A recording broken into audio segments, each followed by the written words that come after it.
Hello, Global Theater. My name is Jerry Fielka. Today is August 11, 2023. We want to thank Rob Grant and his amazing podcast. I'm probably wrong about everything. It's an honor and a real pleasure to be here with Jai Utah today. Where are you calling in from, Jai? Um, I'm calling in from Marin County, from a little town called Forest Knolls, just a little bit north of San Francisco, pretty much in the woods. How cool is that? The first question is, what is the best thing for a human being? Uh, well, that's a very big question, but I guess if I was to like boil it down to an essential, I would say loving our fellow human beings. Yeah, it's beautiful. What's your, Yeah, and go I'm ahead. sorry. I just wanted to clarify the pronunciation of my name is Jai. Jai Utah, thank you. I appreciate that. I got a good education, so I know how to mispronunciate correctly. I love that word edumacation. I read that in Pogo. You remember Pogo? Yes. No, I should have asked you first, Jai. Okay, Yeah. Jai, what is your favorite form of information? How it comes into you? Well, I got my favorite form, and then I have my most common form. Yeah. It's kind of I got kind of three.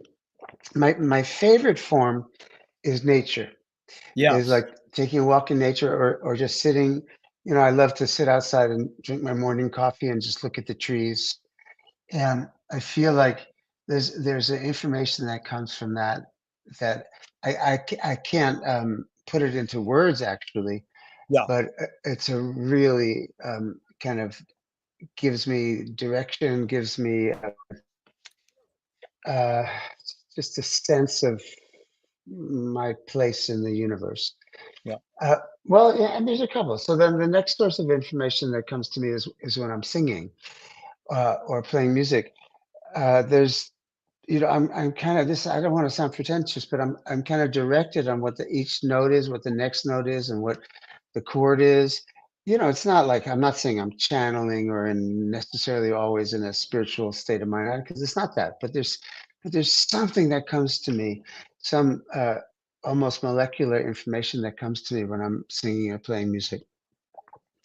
The next thing, and this might sound kind of funny, is that I am a avid reader, but what I really love to read is novels, and I read all kind of novels, but the novels that I love, love the most are really good mystery novels. Yeah. So so a different kind of information comes to me through that, and then lastly, even though it is on sometimes the most common, is Google. Yeah. I'm always looking stuff up at Google. The problem with Google is that, I mean, the beauty and the problem of Google is that you find information so quickly that well, I'm also 72, so that plays into it, but you don't retain the information as deeply as you would if it took a little bit more energy to find it. Yeah. So often, I look up something, and then like a week later I don't remember it, so I look it up again. And Yeah. it takes me a little while to actually my mind to really get it. But of course, Google is incredible for researching stuff. Yeah, you covered a lot there. The last thing is called power browsing. In the old days, we would look something up in a World Book Encyclopedia or go to the librarian reference desk.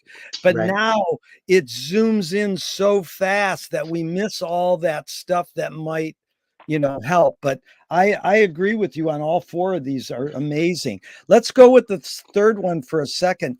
Did you become a reader because your parents told you to? They did it as an example or on your own? I was pretty much on my own. My parents, my father usually had a book going by his bed, but he would have it there for 6 months.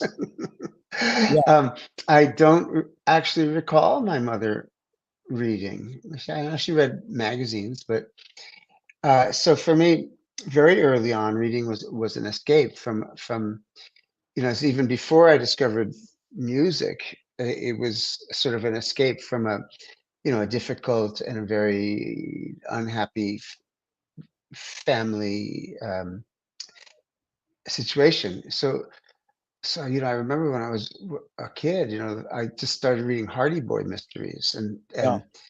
and I so now it's escape, but it's not. I feel like good novels, good writers, Yeah. even there's so much lessons and teachings in even the most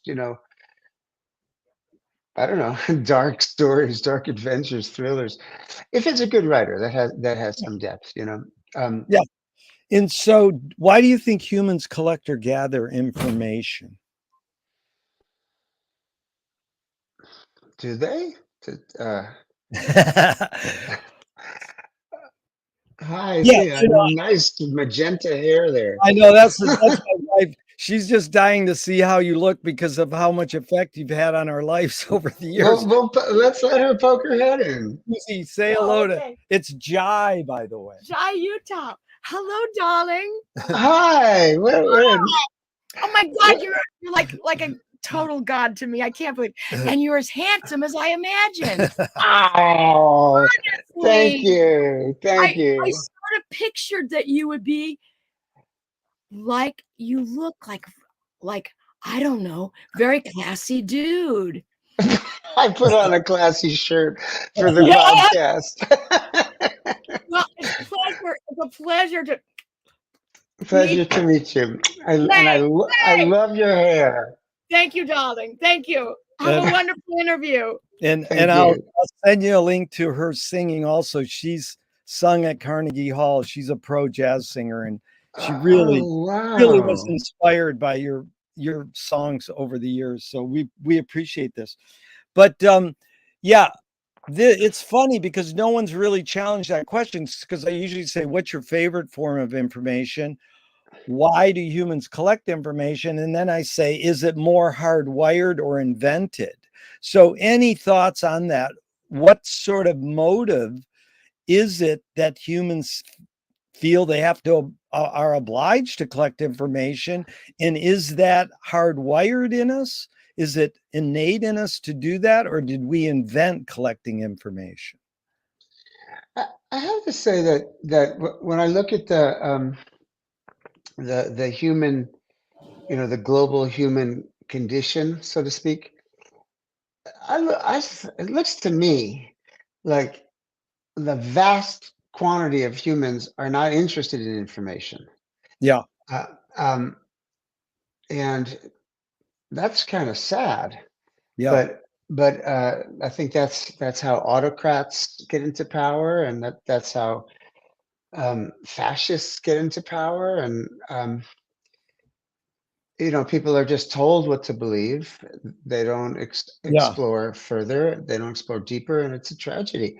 And I yeah, think that's kind of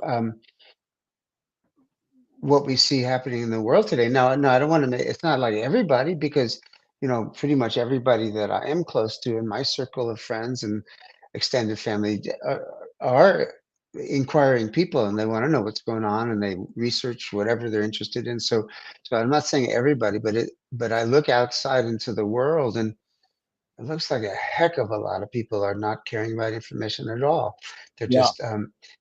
just going to be being spoon fed uh, someone else's opinion of what truth is. No, I understand. That was a good answer. Do thoughts create emotions? Well, they can for sure. Um, yeah, last night. My son is 18 years old, and he's heading to college in a month, and he's going down to your area. He's going to Musicians Institute in Hollywood.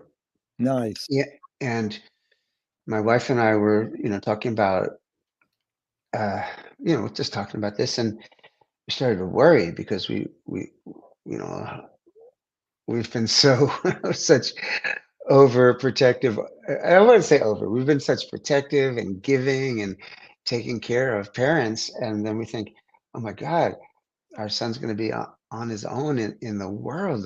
Does he have the life tools? Okay, so these are thoughts, and these thoughts, got us both so agitated, um, and so kind of nervous and anxious and stressy. And then we started actually slightly, not in a big time, but slightly snapping at each other because we were so uptight. Yeah. And so yeah, it, yeah, thoughts thoughts create emotions. Yeah. The other thing is that I think that emotions, I think it works two ways. I think emotions can also create thoughts. Yeah. And there are many times, and this plays more into music, but there's many times that um, I'll be playing or singing and just sort of feeling one particular way or another. I mean, there's so many emotions, right? And that feeling will stimulate thoughts, memories, moods, etc., etc. So yeah, I think it's a two-way street, but for sure, thoughts create emotions. That's what I'm trying to keep my thoughts on good things, but it's hard. Beautiful. And Jai, definitely connect me with your son when he's in LA. I can show him Venice and talk to him. I've had a lot of friends who have taught at MI and become super rock stars from going to MI, and then just become normal musicians from going to MI. So, Yeah, it is. I would worry because he's going to be in the scummiest part of LA, Hollywood. I know, and it's right on Hollywood Boulevard. Him and a buddy got an apartment lined up, 2 blocks away from the school. Oh, So he's gonna have a ball. But tell him, I'll show him around Venice because Venice is an amazing music town, and yeah, to get away from the city every once in a while. But the next question is a follow up what you just said, and I appreciate it because what I'm about is anecdote stories to suss out these questions. They're just prompts. I don't know what I think until I fill in the blank.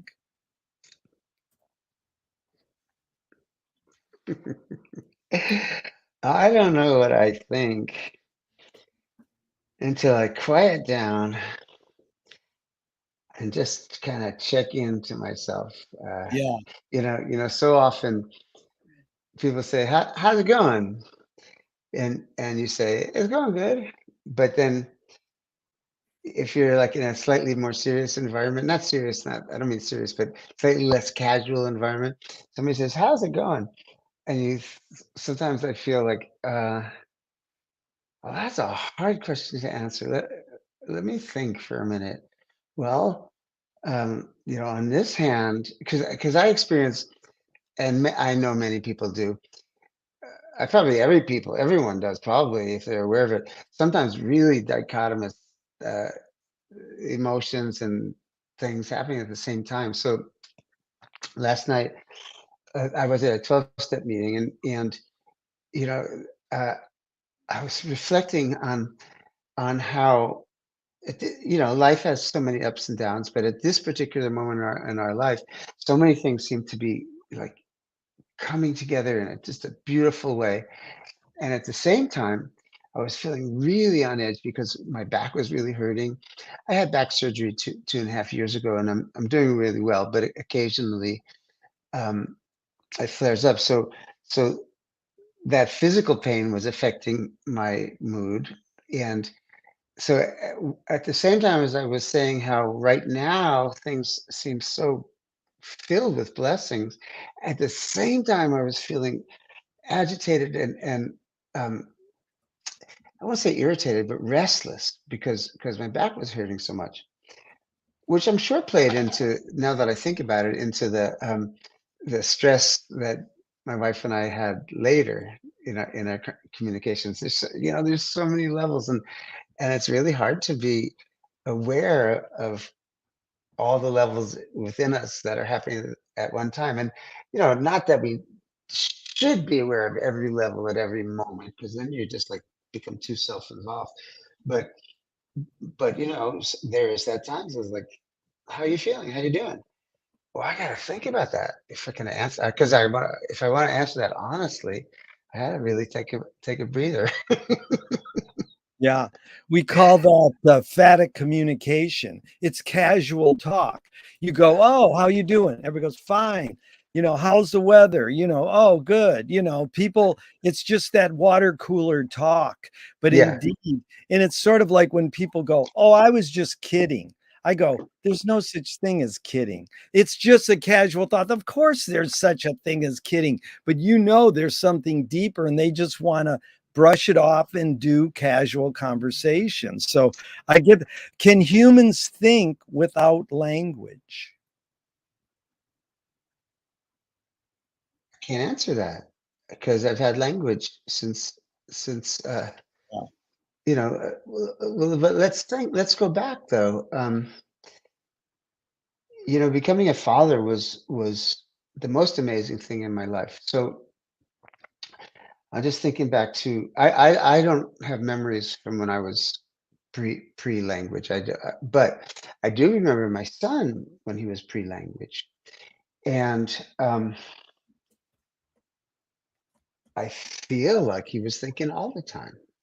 Yeah. Um, uh, I used to feel like, okay, he is a complete, like complete being. Hard drive is completely filled with all information needed for every incarnation, but he didn't have an operating system.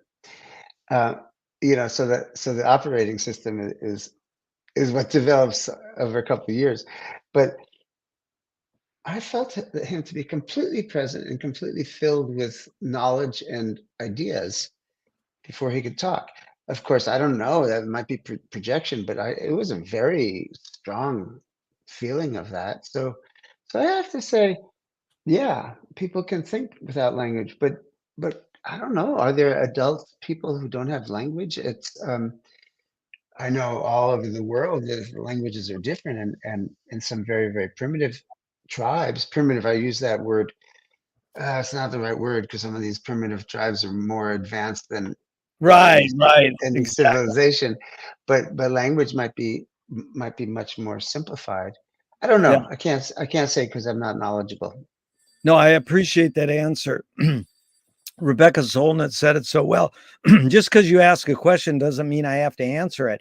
And when you said, I can't answer that, that's what I'm after is people being honest and laying their cards on the table. If you go, I don't know, that's fine. I'm not trying to put you on the spot and trick you. I love it when people say that I can't answer that. That is a really, in fact, Chomsky said a language is not just words, it's a culture, a tradition, a unification of community, a whole history that creates what a community is. What do Yeah. you do when language doesn't work? When language breaks down, what do you do? Well, it depends on the day. Um, there's many times when I feel language is inadequate to express what I'm feeling the need to express. Um, Sometimes I contract, when I just can't put what I'm feeling into words, and I don't turn towards the tools that I have. Sometimes I just contract and get really uptight. Other times, there's so often that if that I'm singing or playing and that I'm able to express th- thoughts and feelings that I'm just unable to express in talking. Um, and sometimes it's not even singing words or not even singing, you know, certainly not English words, but not even singing mantras. Sometimes it's just like oh or ah, and the melody itself and the expression of the melody allows me to, un- unload. Is that the right word? But just to release is a better word. Thoughts and feelings that I can't put into words, and then I feel good. Then it's a beautiful. Then it's more transcendent. But I Yeah, find that I go both ways sometimes. yeah, Sometimes I get really shut down and uptight because I just can't put this. Well, I'm feeling into words, or I'm afraid to. Maybe. yeah. Well, your observations of humans in general, are we more thinking beings or more feeling beings?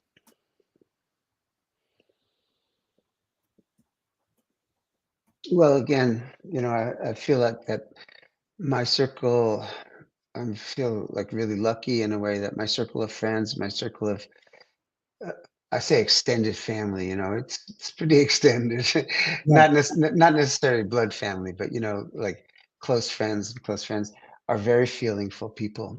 yeah, I think that there's once again, when you talked about before about information and stuff that humans need or want information, I think there's also a vast like people wouldn't destroy the earth if they were in touch with their feelings, and people yeah, wouldn't kill each other if they were really in touch with their human feelings. yeah, So I'd have to say that most people are probably thinking, and most people are thinking what other people told them to think. yeah, And um, yeah. yeah. Well, these are two questions from Alan Turing, 1950s. One, Well, is is thinking a function of the soul?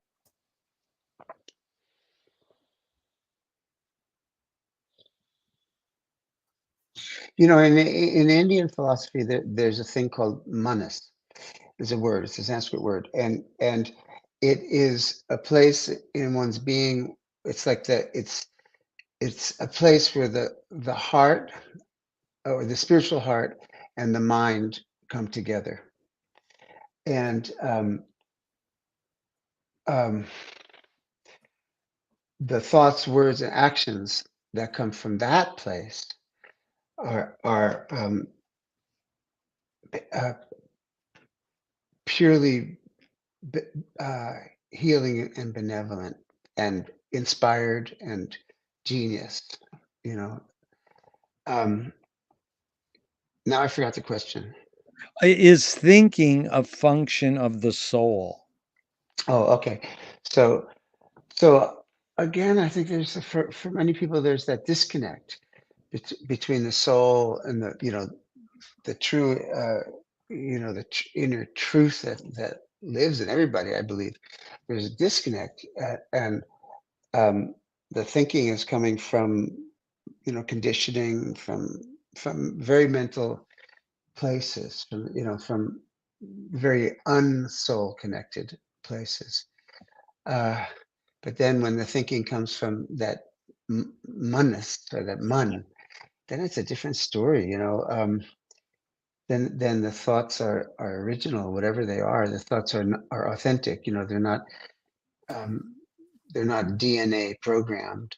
Yeah, Uh, and in life, we're lucky if we can connect with that place just a little bit yeah. sometimes. Is that spelled Manus? More like MANAS.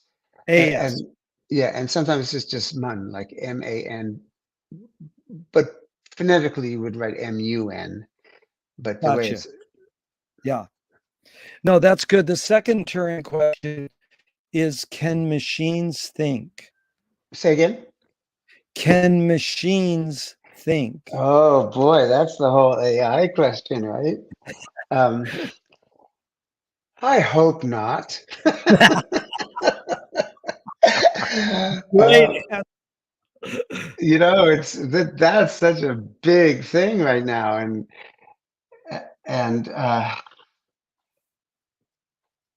I hope not. I really hope not, Okay, no, because let's move on. That's fine. Do you more pursue happiness or more pursue meaning? I more pursue meaning. Yeah, Uh, um, I feel like when I'm like in sync with when I'm like know what I'm about, what my meaning is, and when I'm in touch with the meaning in others, meaning like the soul place in others, then I'm happy. yeah, Yeah, yeah, I mean that's a generalization because certainly there's a lot of deep sadness that exists within and without. Um, but there's a certain, uh, I think, pursuing happiness um, can take us away from the meaning. From I think that joy and happiness are incredible um, side effects. Is that, Yeah. is that the right word? Um, you know, they emerge from being in touch with one's own meaning and truth and others' meaning and truth. Does that make sense?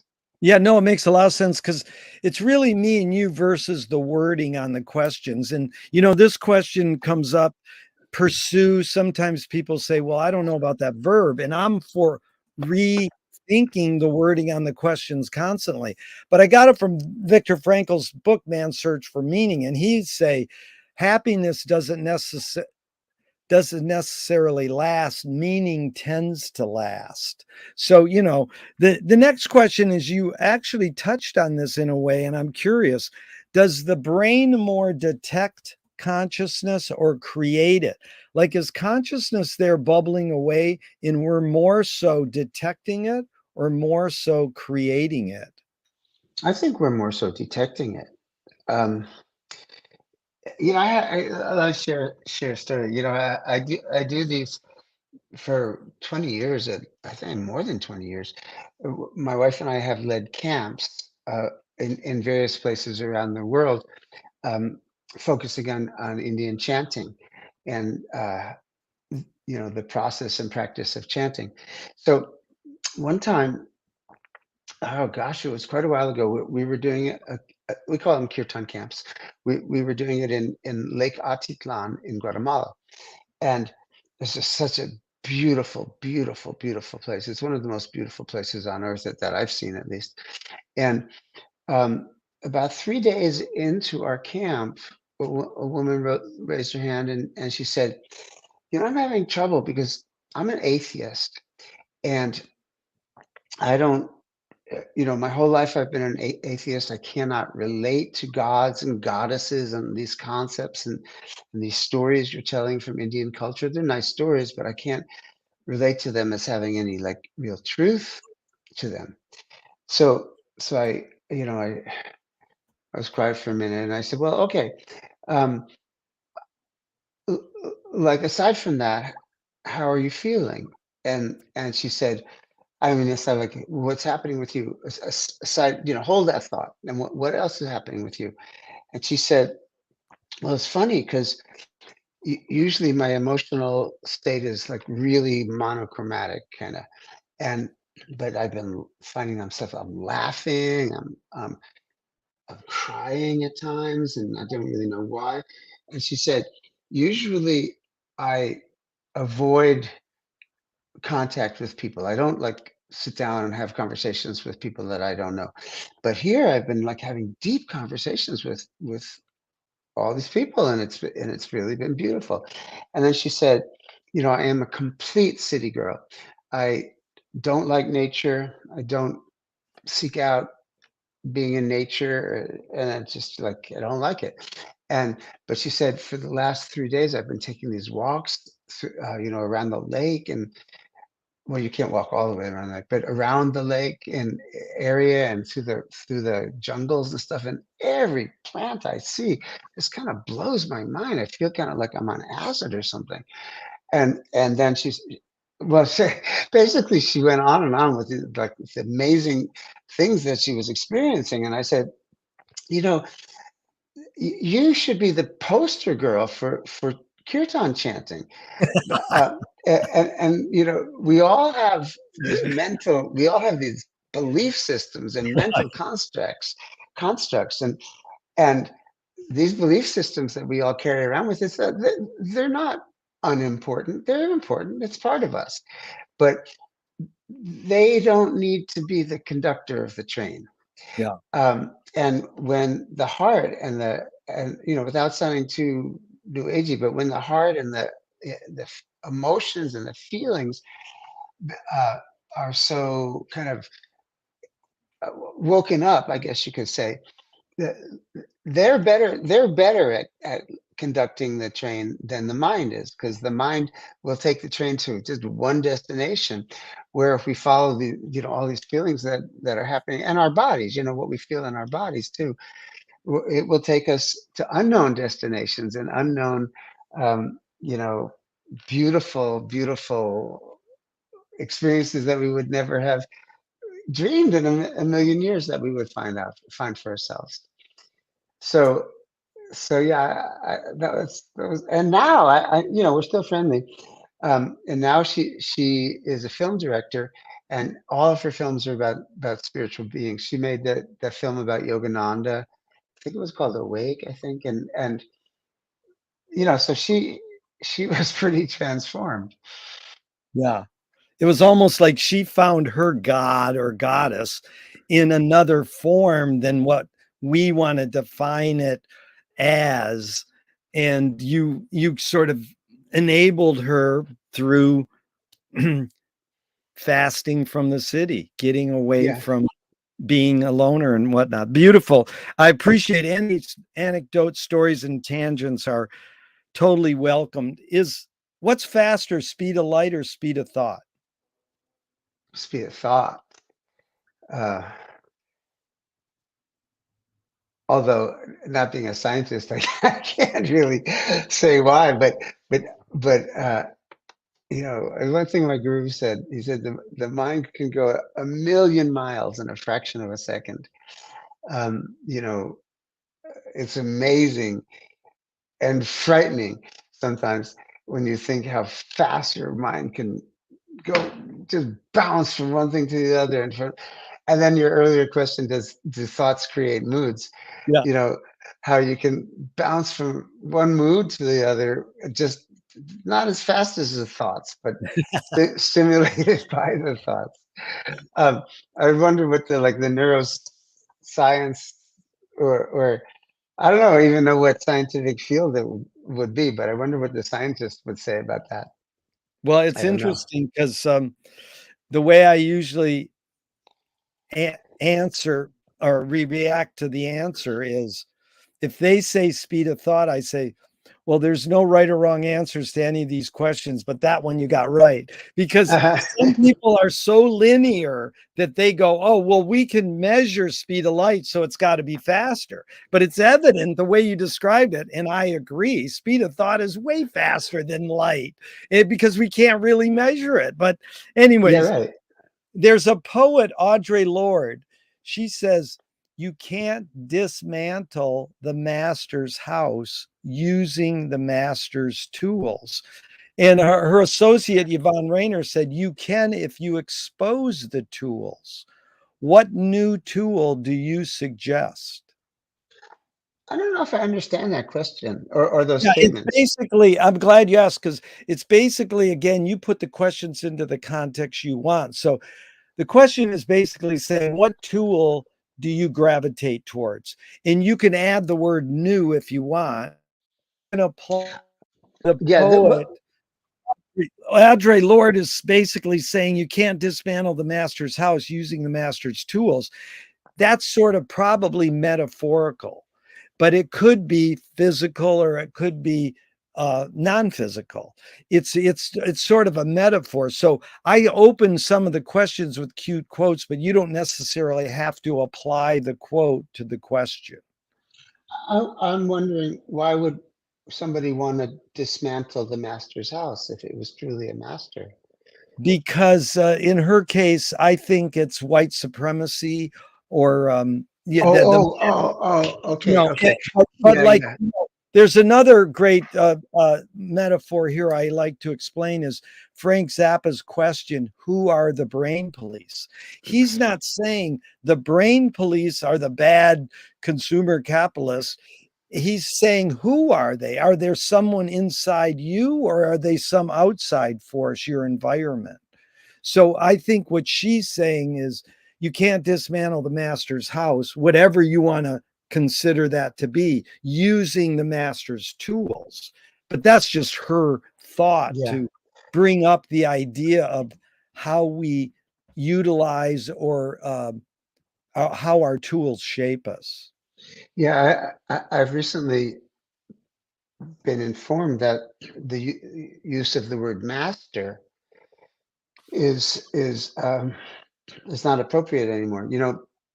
When you said master, my first, where my mind immediately went was the spiritual master. Right. Um, Right. yeah, so that's why I said, why would you want to dismantle the master's house? Exactly, because see, that's what I'm saying. You put it in the context you want. So you could say, rebuttal it and say, I don't want to dismantle the master's house. That's Yeah, fine. Yeah. yeah. So the master, and I use the word, but in my case, I would speak of my guru, Neem Karoli Baba, Yeah. who didn't have a palace, he didn't have a castle, he didn't have even a house. He really only possessed a woolen blanket, and he didn't sit on a throne. He sat on a small wooden table, low wooden table that had a woolen blanket on top of it. And I wrote a song once that said, "I know a king without a kingdom." So in a Yeah. way, he was a king without a kingdom. But his kingdom was a kingdom of the heart. And I feel like, and this was many, many years ago, I feel like he gave me certain tools. And he was also a guru, a master, I'll say, who never gave a lecture, never gave a discourse, never, barely gave any instructions, occasionally gave some instructions, but not really.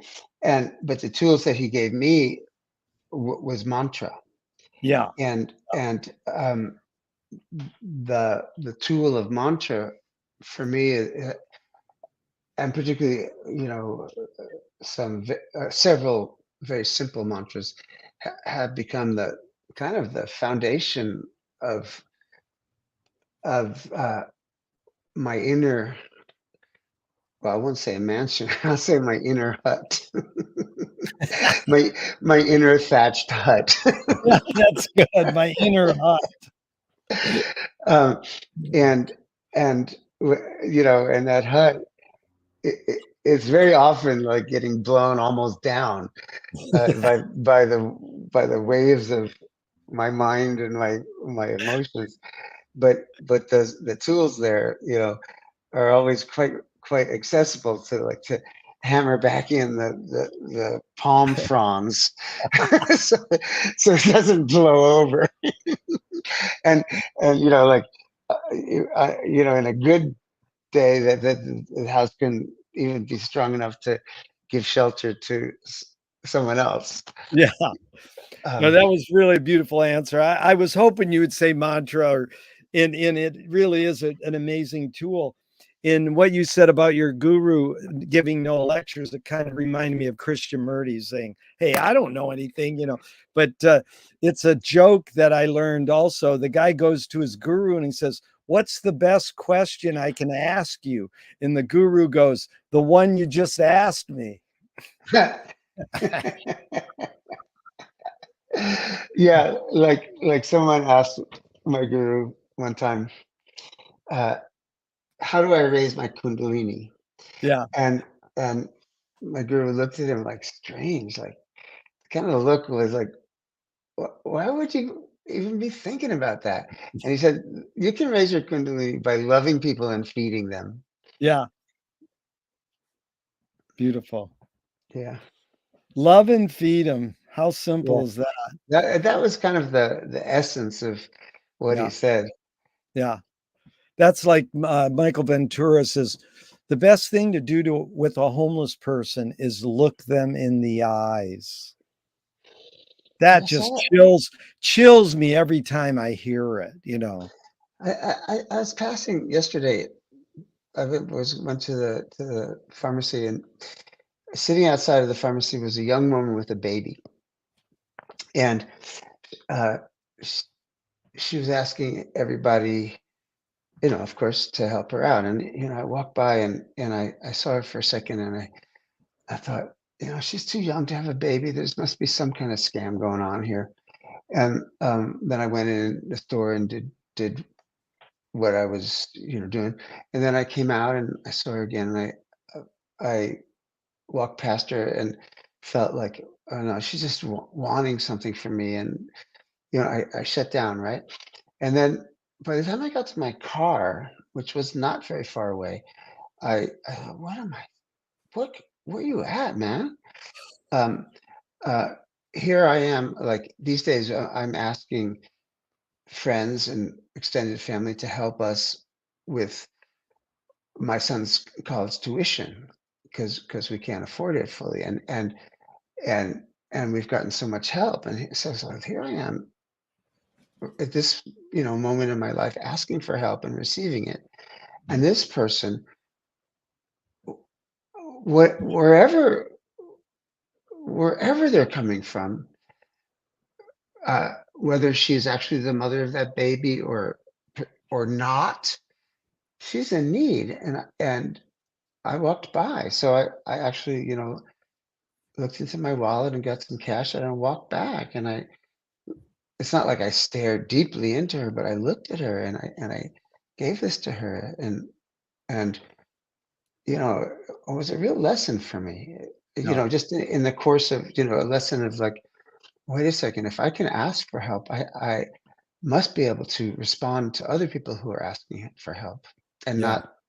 not try to analyze or see, was that person worthy of help or whatever. Obviously, whatever her backstory is, she Yeah. needed help, Yeah. and um and it took me, it took me a little bit to get to that place. But, Not, I commend you because it's hard to get in touch with your awareness level. Like, sometimes I say to people or say to myself, your awareness levels in the gutter, or I compliment people and go, you have a high awareness level. It's like tuning into that and then having that action. That took a lot. It's like conscious breathing. We breathe on automatic pilot as you get in your car and you go, okay, that was just, another person who was scamming, you know, like the signs that go, I'm not lying. I want to buy beer, yeah, and people go, go buy them a cup of coffee and give it to them. Don't give them money because they're going to buy crack or beer. So it's like, anyways, I appreciate that story. It said a lot. What do you worry about when you go to bed at night? I usually I'm pretty okay when I go to bed at night.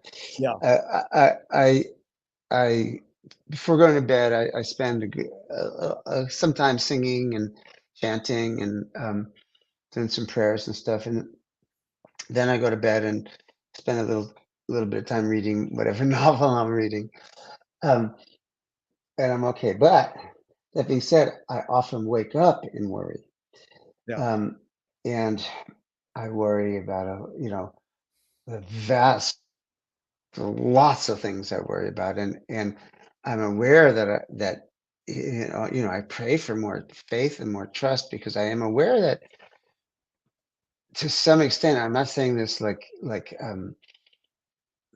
hope it doesn't come off wrong, but I feel like quite taken care of by the universe, and yet I spend a lot of time distrusting that.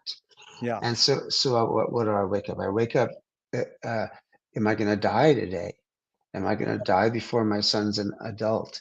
yeah, I wake up and think, how are we going to pay the rent? I yeah, wake up and think, does my music that I put out for 50 years, has it touched anyone? yeah, I wake up and think, oh my God, I'm a complete failure. What am I going to do about that? I wake up and think, well, is my wife going to leave me because because I'm getting old and she's younger yeah, than me? I wake up and think, how's my son going to survive when leaving our kind of bubble and going to Hollywood Boulevard? And I wake up thinking, is the is the world gonna just collapse within the next 50 years? I wake up thinking, are we gonna be able to afford milk? You know what I mean? It can be endless. it is. It is Um, and every one of those fears is completely valid. a But totally. but it's also it's a complete dead hole to fall into. Um, Well, that was so good. That was really good. It really, it evokes so much in my mind. But the one I love is Frank Zappa said, "I'm a failure, but I'm not a miserable failure." yeah, Everybody can be a failure, and that's human to fail, but you don't have to be miserable about it. But sometimes you go a little the miserable route, and then sometimes you go, okay, I'm going to learn from this and flip it. In And and what did Bob Dylan say? There ain't no success like failure, and That's right. failure is no success at all. Oh, beautiful. That's the dichotomy right there, right? That's beautiful. You know, Marshall McLuhan learned from Ezra Pound, the poet, that artists are the antenna of the race. So, artists, musicians, painters, poets, they're broadcasting and detecting the hidden psychic effects of our inventions. So, we might be able to learn how to cope with what we don't like about the inventions. So I asked you the question Marshall probed his whole career. Why do we ignore the hidden psychic effects of our inventions, even though the artists are broadcasting them to us?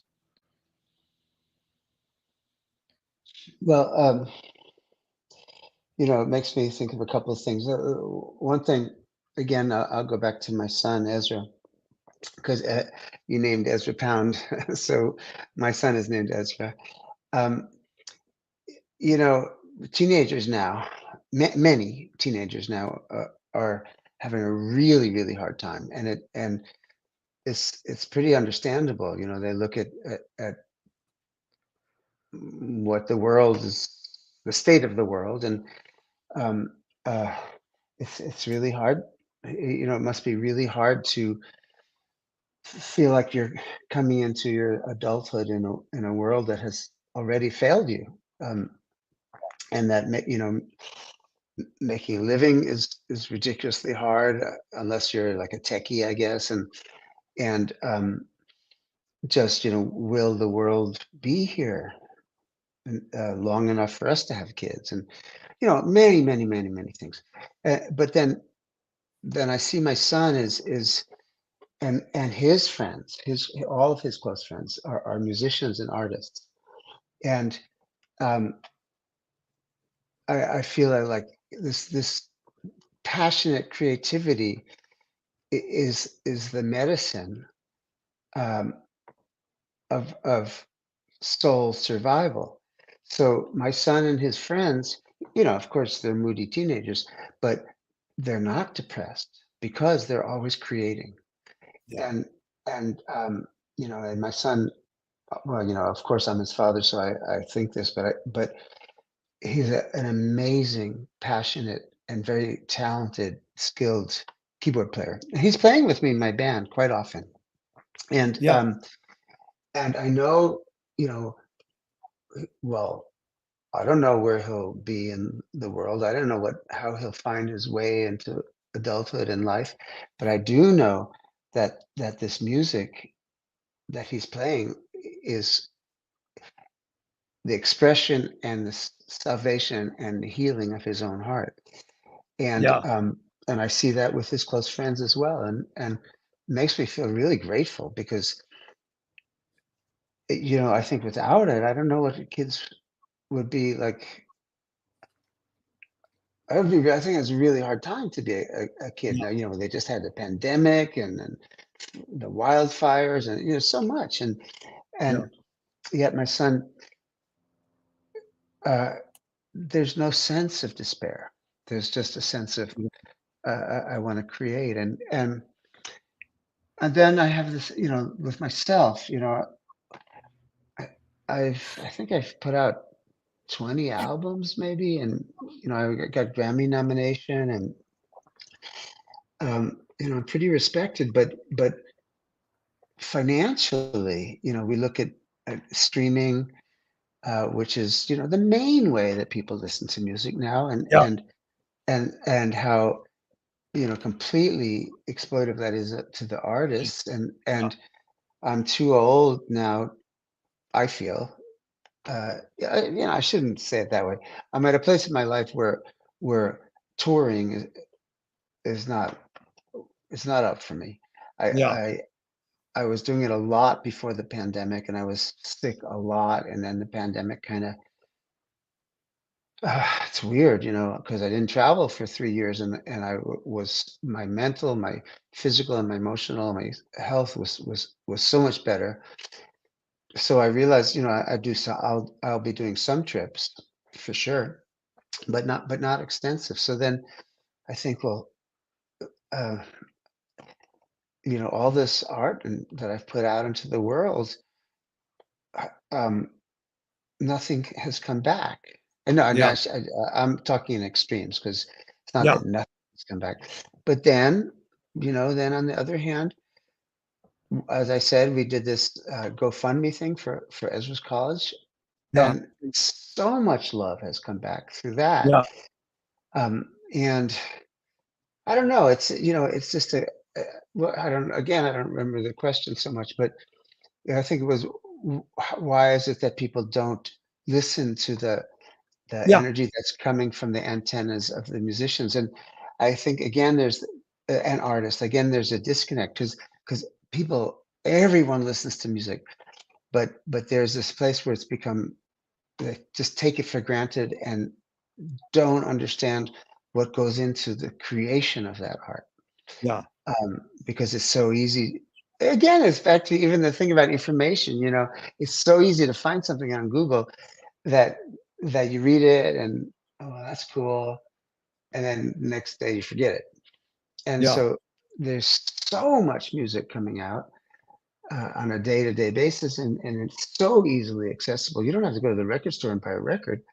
Um, um, that it becomes taken for granted, and I think, and then as well as like taken in on a more superficial level than perhaps it could be taken in. Make Yeah. sense? Oh, a lot of sense because it's music is a sacred live event, and as soon as we started recording it, we changed the whole experience. So, the live event is important. And then we grew up in an era where it was a ritual to buy an album and look at the album cover art, consume the lyrics, and now it's just click bang. And my friend in the music industry, I said, what's the industry standard to listen if someone sends you a song or a clip? He said 10 seconds. I Yeah. said, I'm sorry, mine's 3 seconds. I've blown it. I like, if I don't get in 3 seconds, I'm out of there. It's like, I'm not bragging or saying it's a failure, but it is. I've come to the point where I felt I've formed my aesthetic on what's going to satisfy me.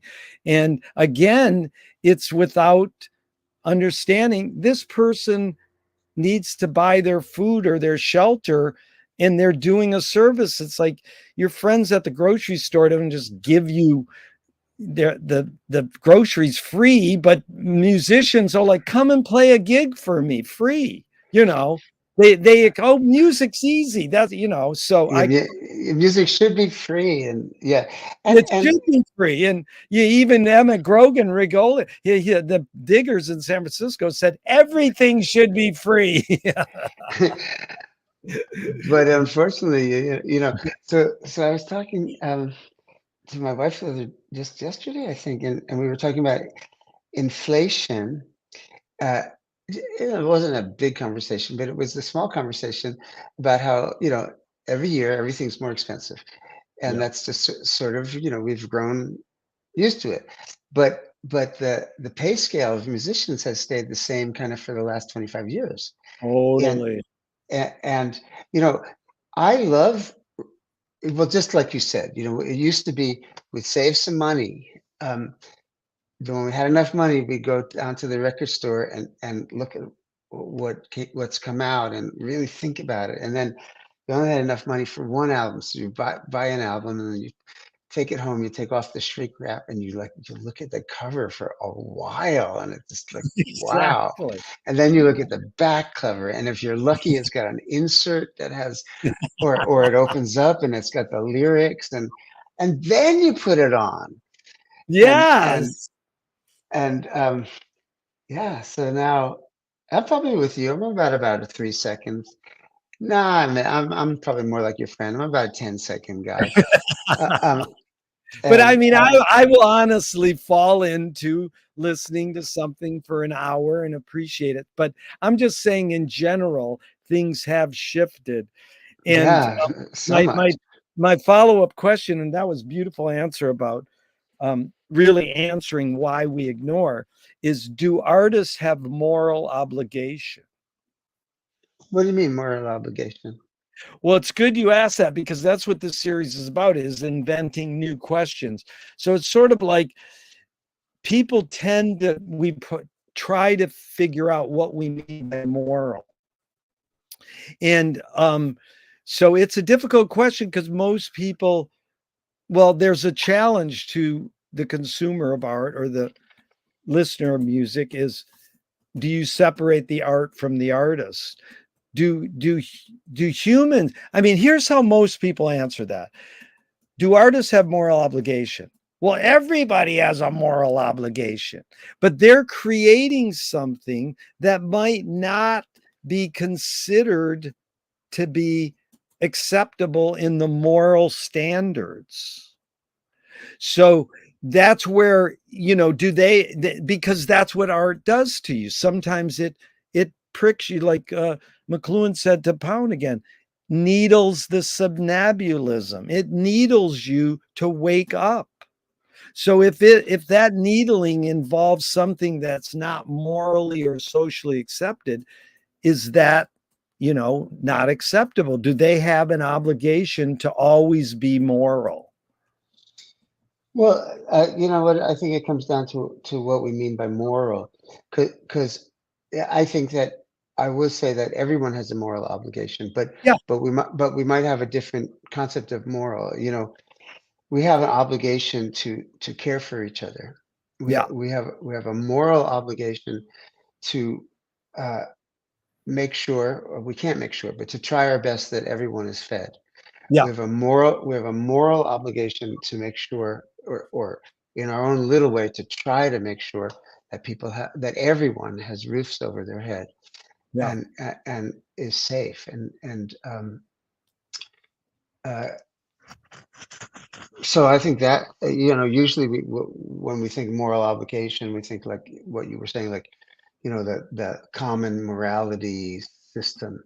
yeah, And I don't have much regard for that, yeah, because I think like, especially in America, you think, well, the moral, what is what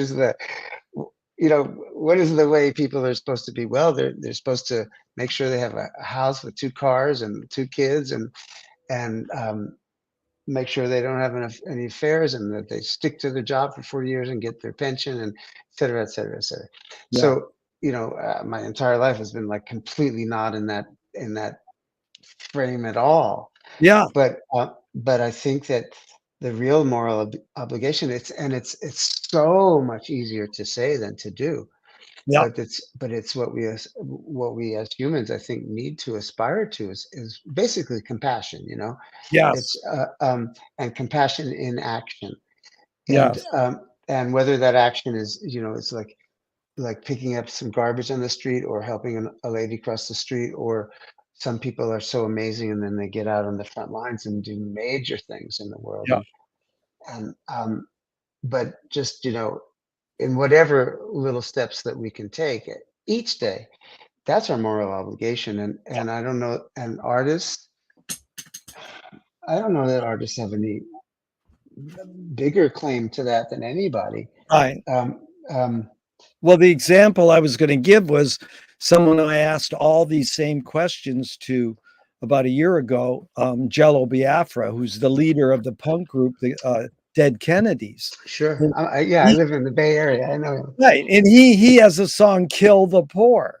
Now, some people go, he has no moral obligation, because some people will literally go do that because they hear that song, and others will go, no, that's satire to prick you or wake you up that the poor exist. So Yeah.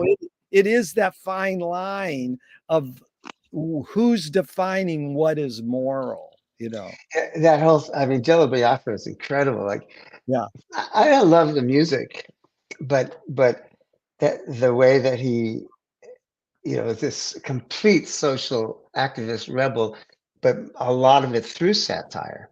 It And is. there's such a tradition of that, and sure, some people don't get it, right? But Well, then two punks beat him up at a show once and said, "You own a house. You're not a punk," and they beat him up. And it was like, whoa, you know. that's sad. Yeah. Are you Um, more afraid of new ideas or more afraid of old ideas? I'm gonna bypass that and just say I do find that, uh, unfortunately, I'm very afraid of change, Yeah. and basically life is all about change, Yeah. and there's so many times that a big change is coming, and I dig my heels in, and uh, finally I have to surrender, and almost every single time I realize that it's for the good. I mean, like, the outcome is good, and I wish I wasn't so afraid. Like, so what happened just recently? We're renters. We don't own a home, and um, partially it's because we live in the Bay Area. Where owning a home is just beyond. But so anyway, we lived in this really nice house. It's small, but sweet little barn-like house in Fairfax for 12 years. And Fairfax is a little hippie community outside of San Francisco. Yeah. And last February, just this past February, our landlord came over and said, "I'm building a new rental unit in your yard." And we'd been really good tenants, and he said, "So you're going to be in a construction zone for a year." And I said, "Wow." At first, I didn't quite know how to react, and I said, "Well, you're gonna cut our rent in half or something, right?" And he said, "No, I won't raise your rent this year." And then they started construction, and wow, Jerry, it was just terrible, and the Yeah. vibes were terrible, and so, but we we thought, like, "Oh, we can't afford to move," and legally he couldn't actually evict us, but Mm. but he was able, because I'm 72 and we lived there 12 years. In Fairfax they have certain protections, but he was able to make our lives really, really, really, really miserable. Yeah. So Nubia, my wife, who's much more spiritually advanced than me, she said, "Well, let's move. Let's get out of here. It's a bad vibe." And I was like, "No, let's stick it out. And let's fight him. Let's go down to City Hall, and let's try to fight him." And um, well, anyway, so I tried to fight him, but every step of the way, the battle was lost. and Yeah. and and but the main thing was, like, I was so uptight and so angry. Yeah.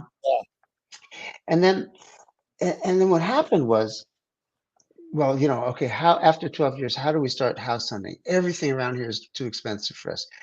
So, okay, let's go to Santa Rosa. So we spent one day going up to Santa Rosa, and we were so depressing because that's not where we wanted to live.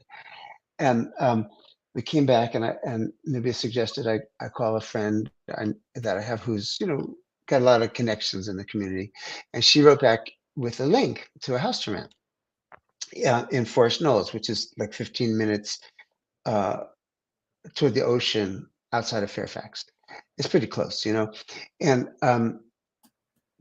so I called this place, and that's the house that we are in now. The landlord here is a really big fan of my music and a really spiritual guy, and the house is so much nicer than the house that we were so attached to. And it's a little, I'm still getting used to being out of town, but it's just a short way out of town, but it Yeah. feels like a very different zone. Bay Area is like that, like each little section is so different. But it's, everything about it is more beautiful and more um, nurturing than our other house. And I fought that internally. well, externally I fought for a while, but it wasn't working. But internally, I was fighting the change for months, and then even after, so we've been here just 1.5 months. It's pretty recent. Yeah. But even once we were here, I was like still seething. I was so angry. And then a friend of mine in the 12-step program suggested, well, why don't you pray for your ex-landlord? And to me, like, this really went against my grain. It's like, how can I pray for this person? Blah, blah, But as a practice, I said, okay, I'll give it a try. And so for a couple of weeks, I did that. And I don't know if I'm going to come to a place where I really forgive him. I will, I guess. But I will say I've come to a place where it's not a charge anymore. And I mean, emotional charge anymore. And I actually am super grateful to be in our new home. Yeah. So,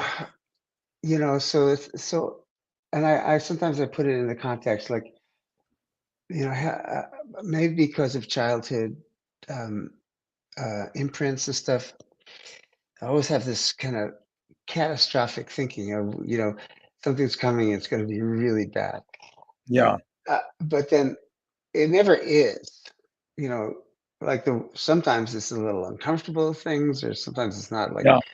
but it's never the catastrophe that I think it's going to be. So it's like, if I'm driving, my rear view mirror is really clear and sees the beauty, but my windshield, my front windshield is a little muddy Right. because I'm distrusting what's going to Yeah. come. Um, yeah, Yeah. so Actually, sometimes, McLuhan called that rear view mirrorism, that we live going forward, looking in the back. But that was a great story to illustrate an important point. In fact, you anticipate a question that's coming up a couple questions from now, and I just have to insert it because I know you know who Ram Dass is. I think you are friends with them. Ram Dass would say, I'm having a real hard time loving George Bush. It's like fill in the blank. I'm having a real hard time loving my landlord. And yeah, it's such a beautiful way of saying it, rather like, ah, yeah. Ramdas was a very close friend, and yeah, we spent a lot of time together. And he always on his like personal private altar, he always had one or two pictures of whoever at that time was like the big global enemy. yeah, And so I don't know what his inner process was, but yeah, he was trying to love the enemy, trying to yeah. love the bad guy. Yep. And that documentary on him is got this one moment that's so astounding. He hugs someone he's working with, and both their clip-on mics are so close to their bodies. In the midst of the hug, you hear their heartbeats on the soundtrack. And if Oh you're wow. if you're attentive to the movie, it's unbelievably chilling. It's just like, oh my God. Because usually they say don't hit your mic, don't, brush up against it. Which movie is that? Because there were I so think it many. I think it's called something Grace, Divine Oh, Grace. Fierce Grace. Fierce Yeah, Grace. I Yeah. think it's called Fierce Grace, but I'm not, there's several documentaries on them, and I'm pretty sure it's that one. Yeah. But I was curious, can you conjure up your earliest memory ever or one of them? Yeah, I have a couple. My memory of my childhood and my young adulthood and stuff is pretty, a lot of it is erased, and there's not a lot that I remember of my childhood, and even of certain parts of my life, and I sometimes wonder, is that okay? Should I, go through some hypnotherapy or something? And then I kind of realized that I remember what I'm meant to remember. Yeah. Um, and it's a slightly odd part of my incarnation, I guess you could say it, Yeah. that so many of my memories are lost. It could be partially due to massive drug taking. Yeah. Um, uh, but it's really hard to say. So that's just sort of an aside. So I have a really good friend. We met on the airplane going to college in 1968, I guess, and we immediately became best friends. And then, I only went to college for one semester, and he went for two. And then, then we studied Indian music together, and then we went to India together, and so many things together in our lives. And sometimes I have to just call him and say, "Hey, look, what happened between 1978 and 1992?" It's kind of funny, but anyway. So I have a couple of recollections. One of my sweetest recollections is, we used to go to we grew up in Manhattan, and Yeah. we used to go to Fire Island for the summers, and I remember, one really sweet memory is my father taking me into the ocean and holding my hands and jumping the waves together. Uh, because those kind of moments with my parents were few and far between, but this was a really, really, really beautiful and sweet memory. I Yeah. was maybe, I don't know, maybe five or something. Um, I have a couple of dark memories which I don't really want to share right now, but That's fine. But do you think memory is more a curse or more a blessing? well, I wish I remembered more, but I've come to peace and terms with the fact that I don't. Yeah. Um, and when I went to India, I've been to India many, many, many times. My first trip to India was where I met my guru, and I was 19. And I wish I remembered day to day what happened. Other people kept journals, and I was always too. It just wasn't my thing.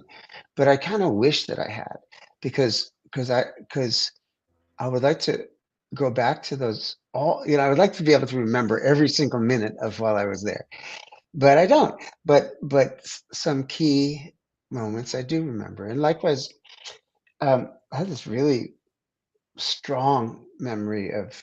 This was back to when I was a kid. I was sick. I was like had the flu or something. I had a high fever and I was in bed, and I think I was kind of delirious, and so I was asleep. I was crashed out, and I was just a kid, and um, I had this dream which was so vivid to this day. I was in a car, and in my dream, I was sort of like a older teenager. I was a young guy, and I was in a car with a bunch of friends, and we were driving, and it was convertible. Growing up in New York, I always had this California fantasy, the Beach Boys and stuff. And so there I was in the dream, and so sometime in the car, I realized I had cancer and I was dying, and uh, then there was this huge explosive sound, and suddenly um, I I had died, and I was in these concentric circles. My being and my body, my my who myself, I guess, I don't know, what was spinning in these concentric circles, and and there was like a hole at the end of it of brightness, and the closer and closer I got to that hole, the more like uh, ecstatic it was, and then I was just going to slip in the hole, and this voice or this awareness said, "No, you're not ready." And I woke up from this dream. It's like, fuck, what was that? Because I wasn't even at the point in my life where I was reading spiritual books or anything like that. I had no context for that. But I remember it was so powerful, and I remember it so clearly. And Yeah. So that was Well, it's maybe pretty that. amazing because, it's hard to describe a dream to another person and have the other person so involved in the description. So what I felt, the way you worded it was I really got a feel for what that memory was. And it's funny you say that because James Joyce has a great advice. He says, remember to forget. So there are things like I liked your line where you said there's some things that you maybe you weren't supposed to remember, or there's some other thing, like it's a discerning operation of our mind, like what do we remember, and then you're just walking down the street and you go, why did that memory pop up? That's so Yeah. obscure. And Yeah. so no, it was beautiful. Could you tell me just briefly someone within your immediate family and then outside your immediate family who had an impact on you, kind of like a role model, and what specifically was the impact? Well, I have met in my life, uh, I've been lucky to meet and spend time with a lot of really, really, really amazing people. Um, and I don't know why I had that good luck, and I'm going to jump right to my wife, Nubia. Yeah. Um, Nubia is Brazilian, and we've been together. We've been, I think we've been together, yeah, 22 years.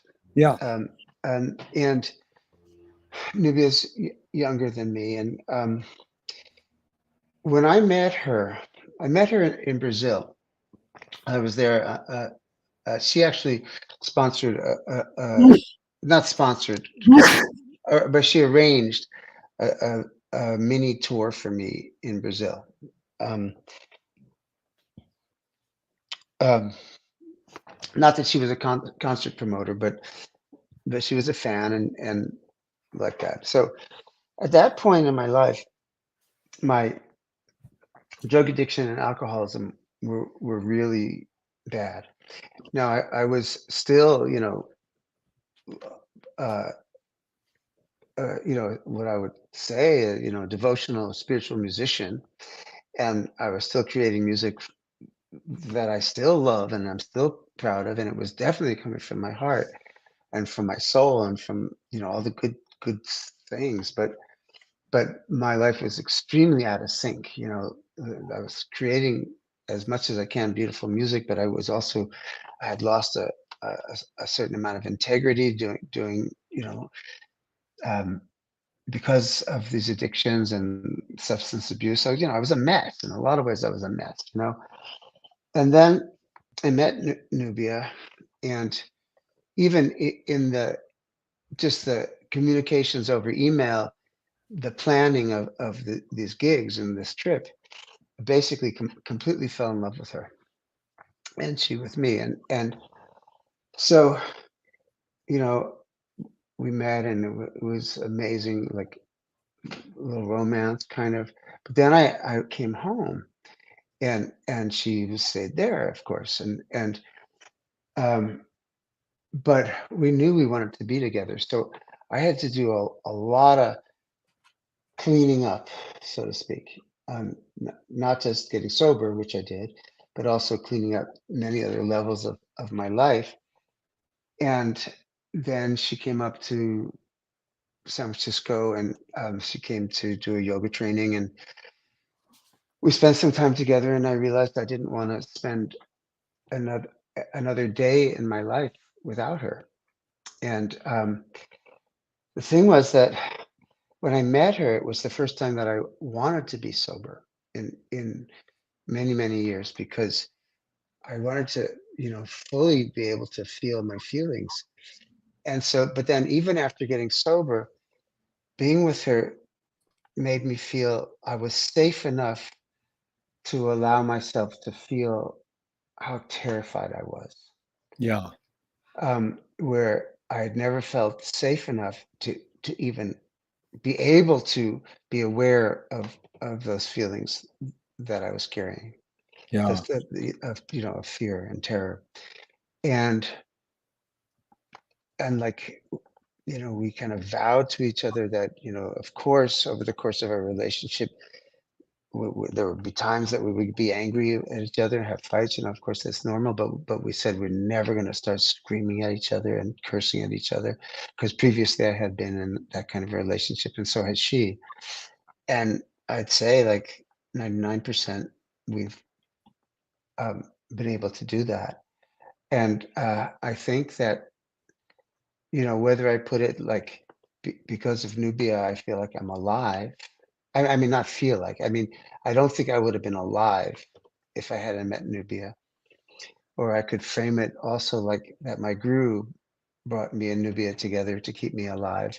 I don't know. There's different ways to frame it, but I was on the way down, and Nubia uh, saved me, and we're together in a way. I was kind of reborn, and in a way that yeah, I want to live a life of integrity, and where all the parts, all the layers of my being are in sync with each other as much as it can. We're human, we like to fuck up all the time, but at least that was my intention, and along with that was being sober. Yeah. And then a couple of years later we had a baby, and then suddenly I says like the black and white world, like before meeting Nubia, the black and white world was black and white. Then I met Nubia, and the world was color. And Yeah. then when we had our baby, the world became Technicolor. Wow. And I then everything that I did, and had a higher meaning, like in a way, because I wanted to create a life, a beautiful life for this kid. And yeah. Well, it sounds like you have, and it's a beautiful story you articulated so well. And it reminded me of my sister said, the key to a successful relationship is how you deal with what you don't like about the other person. So just sort of taking that vow or emphasizing we don't need to yell. Like you can have anger, and of course you're gonna get emotional and yell sometimes, but there is a thing about laying your cards on the table and talking things out. And that's beautiful that you really articulated that well. I asked for 90 minutes. We got about 8 more minutes, but I was wondering maybe we can do a part two, because we only got through almost a quarter of the questions. But it's been really been truly enlightening and fun. And this is what I like to do, is just get a little below the surface of people's stock lines, and really talk things out. And the next question is, do evil people exist, or does evil use people as a vehicle? Wow. No, I don't think there's a thing, evil as a thing, but I think, yeah, I think that evil people exist, and I think demonic people exist. Like in the ancient epics, um, w- we read or hear about, the epics from India, particularly. There's demons versus gods, and so, I take it in a sense metaphorically, because I think there are demonic people, and but I don't think that it's that people are possessed by the devil. I don't, that doesn't resonate with me at all.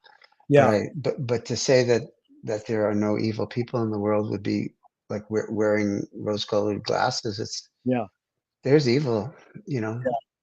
Bob Guccione Jr. said, the church invented the devil as a marketing tool.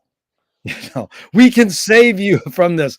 But, the hidden question really is, how do you advise someone to deal with an enemy? And this is back to the Ram Dass advice. I'm having a real hard time loving George Bush. Alan Watts says, if you acknowledge your enemy, you empower them. Coppola stole from the mob and the samurais, keep your friends close and your enemies closer. JFK said, forgive your enemy, but don't forget their name. And Fellini says, I need an enemy. So it's a lot of thoughts. The basic question is, how do you advise someone to deal with an enemy? But first, how would you respond to Alan Watts? If you acknowledge your enemy, you empower them.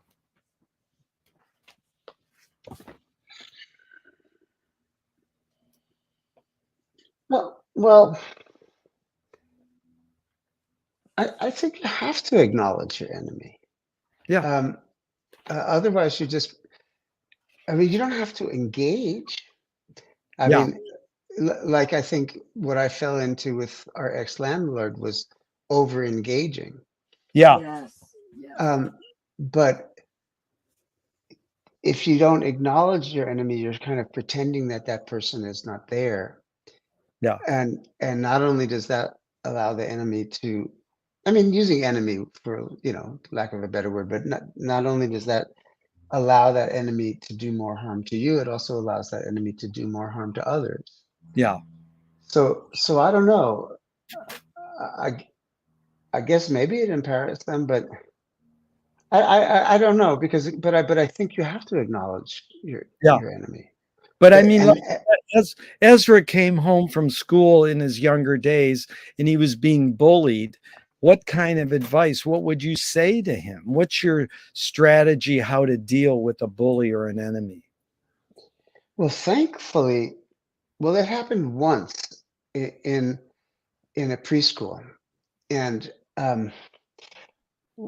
what we did, well, I think Ezra wasn't, Ezra's always been pretty chill, so he wasn't. He told us about it, but he wasn't extremely freaked out. But what we did was, and I don't know if this is good, but I'll just tell you what we did. What we did was immediately took him out of that preschool. Yeah. Because well, we spoke to the teacher, the woman who ran the school, and she didn't acknowledge it. She wouldn't acknowledge it. She said, "This is not true." And we also looked and kind of sussed it out, and we saw that this kid was from a very wealthy family. So that might have played into the teacher's. Yeah. Yeah. But so anyway, we just took him away from the situation. Yeah. But in the rest of the school, he never encountered that. And now going off to college and sort of getting out of our bubble here, I'm sure he will encounter that. But so let me just think, what would I say? I said, so and I grew up in Manhattan, and there was bunches of situations where I could have gotten into a confrontation with some people, and it probably would have turned out really bad for me. And so I would walk away, Yeah. and and that worked. Now, if Ezra was in a situation where he was regularly being bullied by somebody, gosh, I can't, I can't answer it right now, because Yeah. I'm not really sure what I would do. But you can only walk away from something once or maybe twice. But if it Yeah. keeps happening, you have to address it. Yeah. But then I'm not going to say, get a gun and kill him. Yeah. And that's a really hard question, and I haven't had the experience where I've had to answer that question, so I don't know how to answer it. But that's Um, fine, because here's the follow-up, Jai, is Nassim Taleb said games were created to give non-heroes the illusion of winning. In real life, we really don't know who wins or loses, but we can tell who a hero is. And my friend said, well, villains don't think they're bad. They want control. Heroes want freedom. And Gregory Bateson taught us, when the criminal gets caught, does the criminal go, oh, my criminal skills weren't up to snuff that day? Or does he go, wow, I did something socially and morally wrong? So it's a lot of prompts. You can go wherever you like, but the basic question is, does punishment work? We've never punished our kid. Yeah. We've had serious talks with him, and there's times when he's said, you know, are you angry at me? And I said, and this when he was younger, I said, well, it's not that I'm actually angry, but I'm serious with you. Yeah. And we've never, and I don't know if this is good, I'm not, or bad. I'm just saying Yeah. there's never been such a thing as time out in our house. Yeah. There's never been punishment. So we've never punished our kid. We've had serious talks with him that often didn't feel resolved, but that then like a day later felt like the resolution felt like it occurred. Yeah. And they were serious and very open, honest talks. And well, if we're looking at the judicial system and the system of prisons, and then we get into the question of private prisons and stuff like that. That's a whole nother story and a whole nother discussion. I prior to the pandemic, I was regularly going into San Quentin and doing chanting and teaching about chanting and bringing in a small band, and they were amazing experiences, and they got better and better and better. And now, of course, there was just a small group of men of incarcerated men who first of all had the privilege to come to these gatherings, and of those, you know, just like a percentage of them really got into it. But the ones who got into it were they were so great. And I'm you know, when the pandemic hit and there was such bad stuff going on in San Quentin and prisons around the country, you know, the infection rate was what 50% higher than outside of the prisons. Yeah. So a bunch of incarcerated guys were released, and these were some of these were guys that I had sung with and had sung with me, and we're still in contact. And I'm so happy to see down in your area a bunch of the ex incarcerated guys have a recording studio and um, putting out music, healing music, and Yeah. beautiful, you know, beautiful transformations in their lives. But yeah, so that's a couple of that's a couple of digressions. But um, I punish myself all the time, and it doesn't really work. It's like, whoop me, whoop, make me X. But Yeah, just in yeah. closing, I have an invisible cat of nine tails that I like. this has been so fun and enlightening. I hope we can do a part two. But in closing this part one, fill in the blank. Anger can be a productive emotion when. Well. You know, anger can fuel great music, Yeah. and it can be a very productive emotion when it's turned into art. Yeah. And there's times that I'm singing or playing, and you know, I don't know, you know, I might be really uptight or really angry about something. But before we close, I'm going to take a moment and just show our audience. Where's the camera? There. This is my latest album, and I love it. And it's called Dust and Tears. And I actually made vinyl too, so I have that. But I'm holding up the CDs. You know, of course, hard copies of music is so it's like such a dinosaur. But Yeah. I believe in them, and you know, I wrote extensive liner notes, but they're online. There's a link on the CD, so you know, that's where my head's at. I really feel the power of an album versus like little songs. And I really Yeah, feel I have encouraged everyone to check out. I mean, over 20 recordings, and they can learn of you through your website. And vinyl is so much more tactile and the warmth of analog, and just the fact that you can show a product with its um, artwork, because it is this ritual we talked about earlier and seeing it. And I think the word is healing and nurturing, because believe me, footprints just made an indelible mark on our lives. And it's just like, it's when we put it on, it's as though we're breathing. Footprint. It isn't, but it's like we're breathing. It is truly a breathe. And when Don Cherry's trumpet comes in, it's just like such an amazing piece. And I feel so fortunate that we were able to spend this time together.